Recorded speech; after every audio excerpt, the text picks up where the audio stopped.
Kilala mo ba ito? Isa to sa mga nilalang na gumulat at tumakot ng buong internet noon. Matangkad, walang muka, at naka-proper attire pa na tila papasok ng trabaho.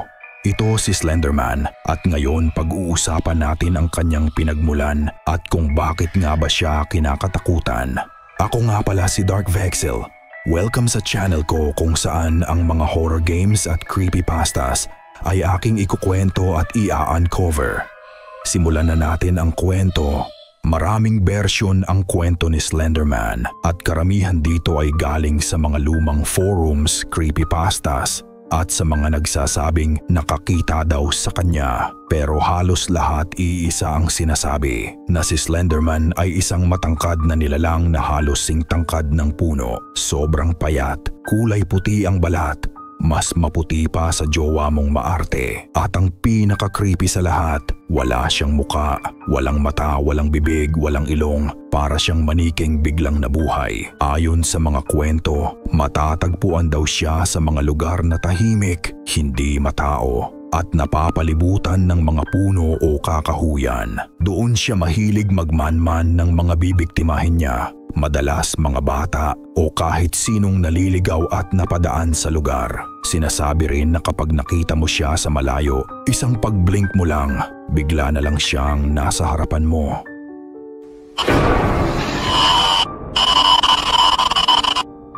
Kahit na hindi mo siya nakitang tumakbo o naglakad man lang, sa likod naman ni Slenderman, may mga itim na tentacles na lumalabas lang kapag handa na siyang umatake at kunin ang buhay mo. Kapag lumabas na ang mga ito, babalutin ka niya hanggang sa hindi ka na makagalaw at tuluyan ka nang mawawala sa mundong ito. Ano nga ba ang mga senyales o sintomas na isa ka na sa mga susunod na biktima ni Slenderman? Una rito ang tinatawag na mind corruption. Nagsisimula ito sa simpleng paranoia, yung pakiramdam na laging may nakatingin sa'yo, na parang may sumusunod sa'yo at may mga anino kang nakikita sa gilid ng paningin mo. Habang tumatagal, lumalala ito. Magkakaroon ka ng insomnia, hindi ka na makakain ng maayos at hindi ka na makapag-isip ng diretsyo. Kasunod nito ang tinatawag nilang slender sickness. Senyales na na-expose ka na sa presensya ni Slenderman mismo. Dito, nagsisimula ka ng makakita ng mga glitches at static sa mismong paningin mo na para bang yung mga TV screen na nawawalan ng signal. Pati ang mga camera na ginagamit mo bigla na lang nag-glitch at minsan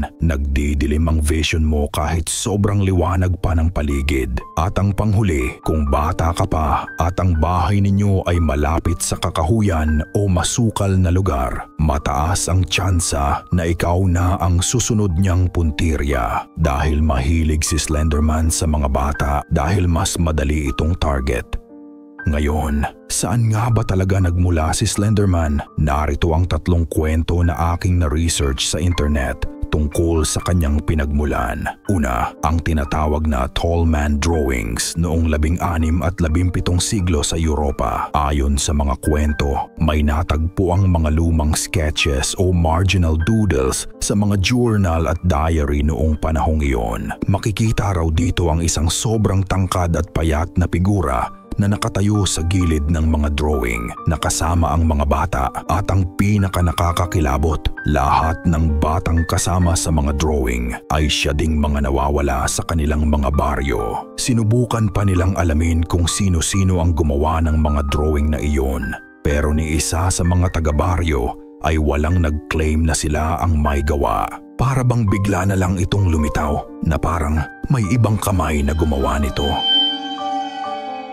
Ikalawa, sa Germany naman, mayroong folklore na tinatawag na Der Grossmann na ang ibig sabihin ay matangkad na tao. Isang uri ng forest spirit mula sa mga kwento ng Black Forest lore. Ayon sa mga kwento, Ang nilalang na ito ay kumukuha ng mga batang pasaway o yung hindi sumusunod sa kanilang magulang. Katulad ni Slenderman, nagpapakita ito sa mga bata na nagdudulot ng paulit-ulit na bangungot at unti-unting winawasak ang kanilang pagkatao. Ang mga batang nabibiktima nito ay nagiging takot sa kanilang sariling anino, nagkakaroon ng labis na paranoia at tila nawawala sa realidad bago tuluyang mawala na parang bula. Ayon din sa tala, si Der Grossman ay hindi nakikita ng mga magulang. Tanging sa mga bata lang ito nagpapakita. Ikatlo naman ang pinaka-recent, ang tinatawag na Shadow Woods Demon sa Amerika. Isang modernong kwento tungkol sa isang shadow figure o matangkad na silhouette na sinasabing nakikita ng mga hiker sa gilid ng mga trail.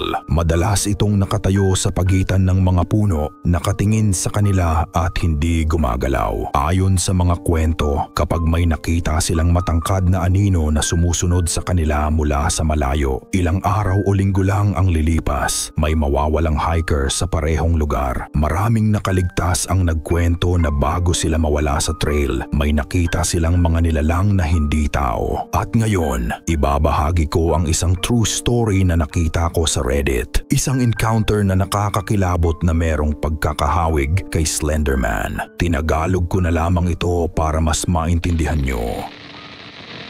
Nag-hiking kami ng tatay ko sa Mount Shasta. Habang paakyat kami sa Old Ski-Bowl Trail, napansin ko agad ang mga bato na nakaayos pabilog. At sa may mas mataas pa, may mga batong nakahanay na parang maliit na libingan. Ninervyos ako, pero ipinagpatuloy lang namin ang paglalakad. May nakasalubong kaming mag-ama sa trail. Nagkausap kami sandali, tapos naglakad din kami papalayo sa isa't isa. Pero pagkalipas lang ng 2 minuto, nang lingunin ko sila. Sobrang layo na nila. Imposible dahil dapat aabutin sila ng 20 minuto bago sila makarating doon. Pagdating namin sa itaas, may nakita akong isang lalaking naka-button up, cargo shorts at may malapad na straw hat. Pero nang titigan ko siyang maigi, wala siyang muka, puro balat lang. Walang mata, walang bibig, walang kahit ano. Nang mapansin niyang nakatingin ako sa kanya, bigla siyang nagtago sa likod ng isang malaking bato at sumilip na parang batang nagtatago. At bigla akong nawala sa sarili ko. Naglakad ako nang hindi ko kontrolado ang katawan ko. Buti na lang narinig ko si Papa na sumisigaw. Doon ako natauhan. Nagulat ako dahil nasa mismong gilid na pala ako ng bangin at doon dali-dali niya akong hinila pabalik. Kung hindi ko kasama si Papa nung araw na iyon, nahulog na ako at doon na nagtatapos ang buhay ko. Nang tinignan namin ang likod ng malaking bato, wala na yung nakita kong lalaki. Imposible dahil wala siya doong pwedeng takbuhan o taguan man lang.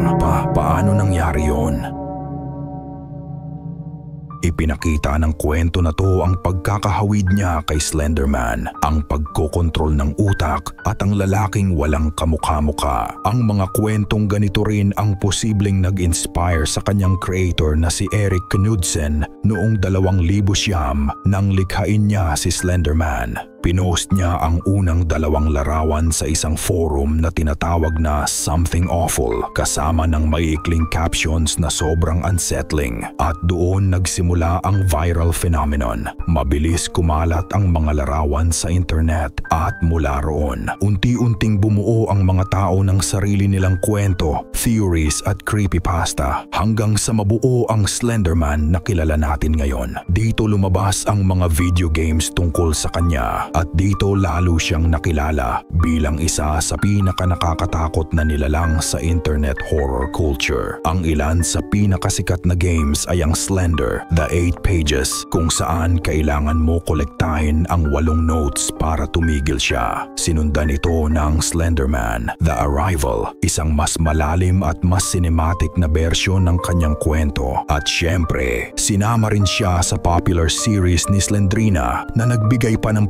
bagong twist sa Slenderman universe. Nagkaroon din siya ng mga movie adaptations at sa mga pelikulang ito, lalo pang lumawak ang kanyang impluensya. Mas marami ang natakot, mas marami ang na-curious at mas kumalat ang kababalaghan. Sa huli, minsan, ang malikhain nating mga isip ang siya ring nagtatayo ng mga halimaw na kinatatakutan natin. At si Slenderman ang isang patunay kung gaano kalakas ang imahinasyon ng tao na bigyan ng buhay ang isang nilalang na hindi naman dapat totoo. At kung nagustuhan mo ang video na ito, make sure to like and subscribe.